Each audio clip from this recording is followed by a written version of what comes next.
What's up, guys? Mason the Brock Henderson here. This is Legends of Tomorrow, Season 2, Episode 6, Outlaw Country. So, as the preview said, Return to the Wild West. Uh, chance to see Jonah Hex again.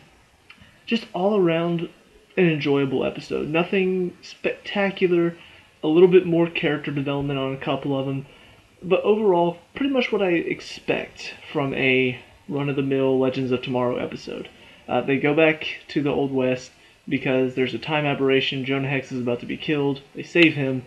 Turns out this guy, whose name is Turnbull, found a lot of dwarf star alloy and uses it to take over a section of the country and turn it into Turnbull country.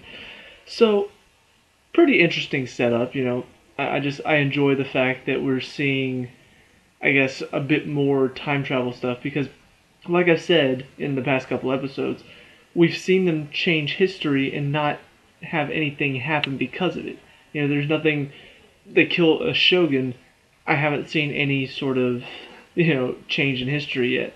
They go to, Civil War slave times and release these slaves and burn down a farmhouse. Haven't heard any change in history there either. So it was nice to see that if they didn't stop this guy, history would be severely changed, and here's how. It felt like a return to form as far as that goes. But overall, just the entire setup for the episode is pretty well done. You've got, it seems like at first, okay, now they're working to stop Turnbull first.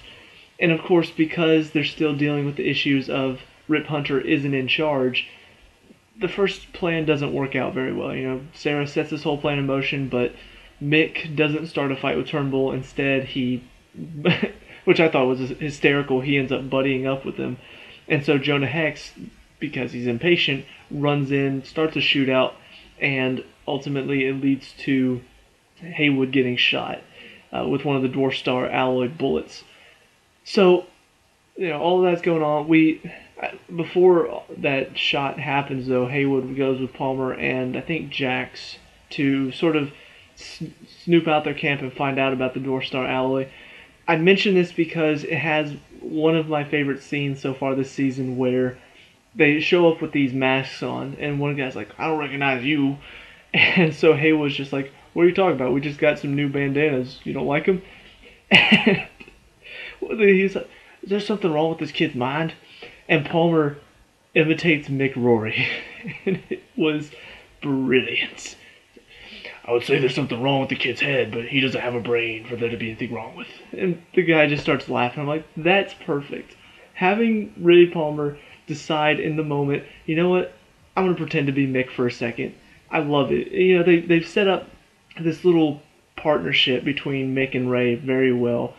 Even though they're kind of polar opposites, that works to make them a fun duo to watch together. So I just enjoy the fact that they have these moments where you can see there's kind of a strange friendship forming. But overall, that kind of sets up the whole first plan, and then it fails. So then they have to go through it again. Jonah Hex realizes he has to trust Sarah. They set up another plan after realizing what Turnbull's plan is. So they set up a plan to stop it. Sarah pretends to take Jonah Hex into custody and bring him to Turnbull, which distracts Turnbull while Mick Rory and Vixen step into the mine and blow it up. Haywood and Palmer and Jax go to stop the train transporting all of the Dwarf Star alloy. And of course Haywood is like, "I'm going to stop the train," and ends up doing it, which is pretty cool to watch. But overall, that's the entire episode in a nutshell.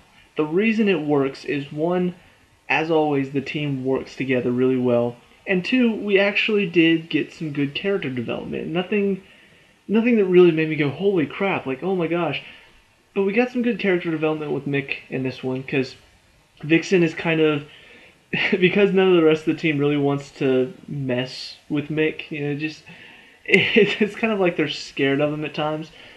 But they're just like, you know what, we're going to let Vixen deal with him. So she starts talking to him, and of course, Mick's pretending to be just this. You can see that he's got a brain on him, just he doesn't always use it. Sometimes the rage inside of him is what takes over and controls him. But not only is he not stupid, he was also trained by the Time Masters to become a, a much more threatening person because he can think. And I think that training has sort of started to show itself in certain moments.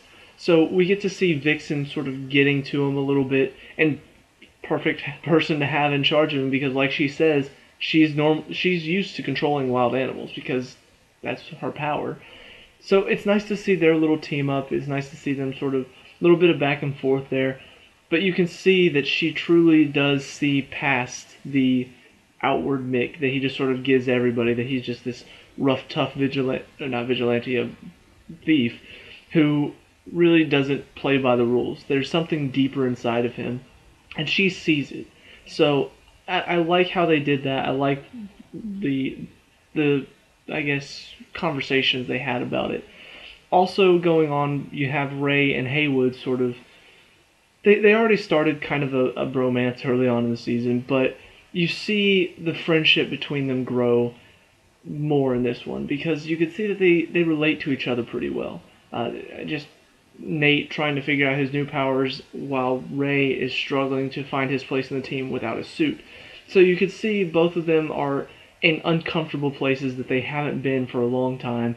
So it's nice to see them working together, getting along, and at the end of it, Ray ends up making him a suit for him to wear when he becomes Steel. So I like the character interaction between them. We also get more interaction between Sarah and Jonah Hex because he doesn't want to follow her instructions because she's a woman, and she's like, look, you need to help us by listening to what I say. She's trying to connect with him by telling him I have my own personal vengeance story that I want to fulfill, so I know where you're coming from.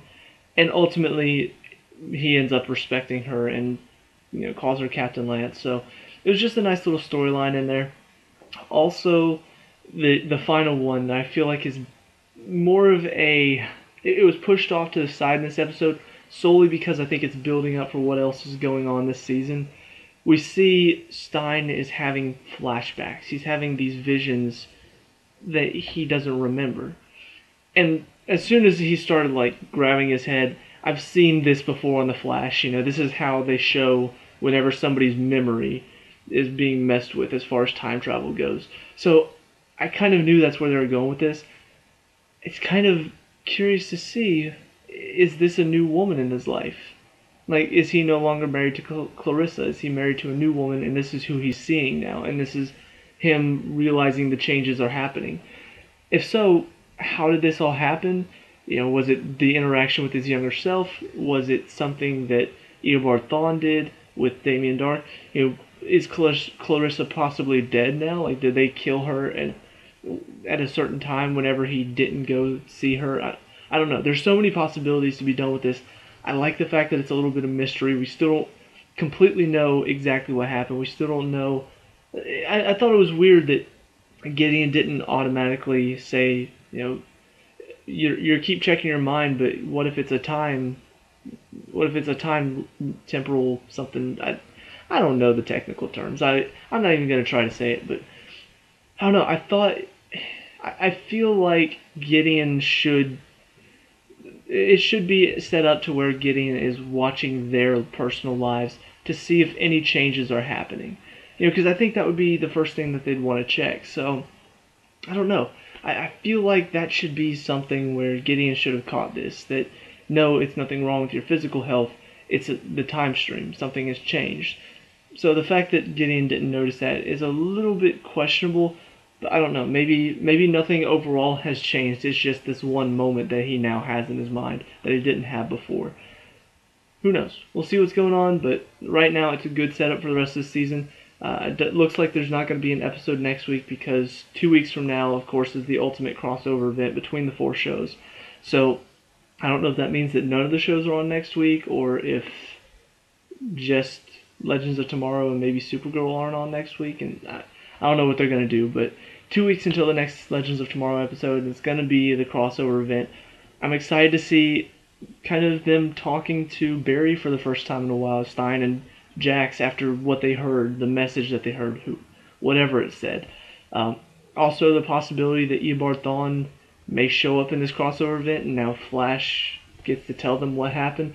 I don't know. It's exciting though. I'm excited to see where it's gonna go from here. But good episode. So let me know what you guys think down in the comment section below. What did you like and dislike about this episode? Let me know. We can talk about and discuss all that good stuff. Leave a like and subscribe for future Legends of Tomorrow, and I'll see you at the next one. Peace out.